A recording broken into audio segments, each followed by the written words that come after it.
Hey all you YouTube viewers out there. As you can see, sitting in front of you are three classic Colt Woodsmans.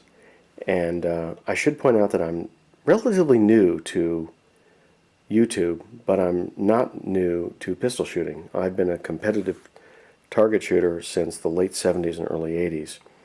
But I have started watching a lot of the YouTube videos that pertain to the Colt Woodsmans, and there is something that I want to bring to your attention that you may not be aware of.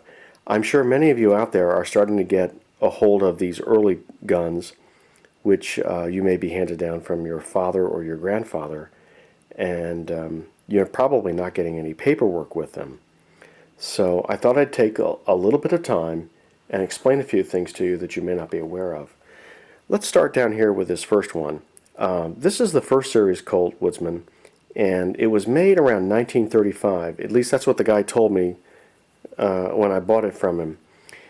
He told me that when he owned it, he had it as a child, he'd shot everything in the world through it, and I have to tell you that I was a little set back by that because I didn't want to own a firearm that someone had just basically beaten to death that wasn't worth anything.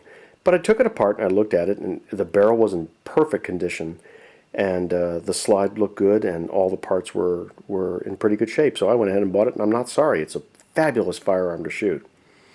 The one here in the middle has kind of an odd story to it, and kind of funny. This is a Colt Woodsman Sport. It was made around 1940, and my father shot competition pistols with it and won every match that he shot with it. And I have to tell you, I still can't figure out how you can do that with a 4-inch barrel.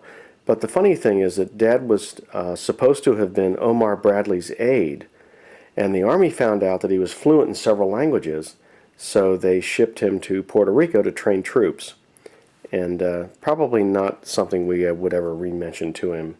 But anyway, a very nice firearm, I should point out. This one, I should point out, is my pride and joy. This is a really terrific pistol, the Woodsman Match Target. And I got it in the early 90s, and I have never been sorry. I love shooting it. I love taking it to the range because people will walk up to me and they can tell that it's not a new firearm. And they ask me questions and they wonder where I got it, and we talk for a little bit, and I let them shoot it. It's a lot of fun to take. It's a beautiful firearm, but in my view, I feel that this is one of Colt's finest pistols ever made, and I own a lot of Colts. But the thing that I want to bring to your attention is something that you may not be aware of. Let's start with this one down here. This one here has a diamond pattern ground into the backstrap, or checkerboard, or whatever everybody calls it. But and then the Woodsman Sport has straight lines ground into the backstrap, and the Match Target also has straight lines ground into the backstrap. Now, many of you think that that's there so that you can push your thumb against it, disconnect the backstrap, and disassemble the firearm for cleaning, but that's not what it's there for. This is a indication mark that Colt puts on their firearms, such as this one, to tell you what kind of ammunition you can run through the firearm. The diamond pattern tells you can only shoot standard velocity ammunition through it. The straight lines tell you can shoot all the high-speed ammunition through it that you want. The reason I bring this up is if you shoot all that high-speed ammunition through this firearm, you will beat it to death.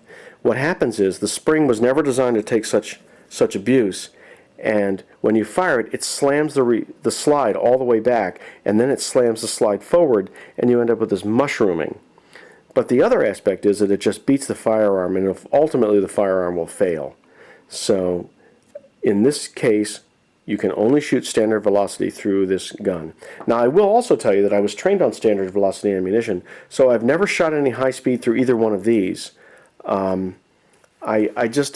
I treasure these firearms so much that I don't do anything that will abuse them, and I've always been a really big fan of standard velocity ammunition, so that I can keep these in pristine condition.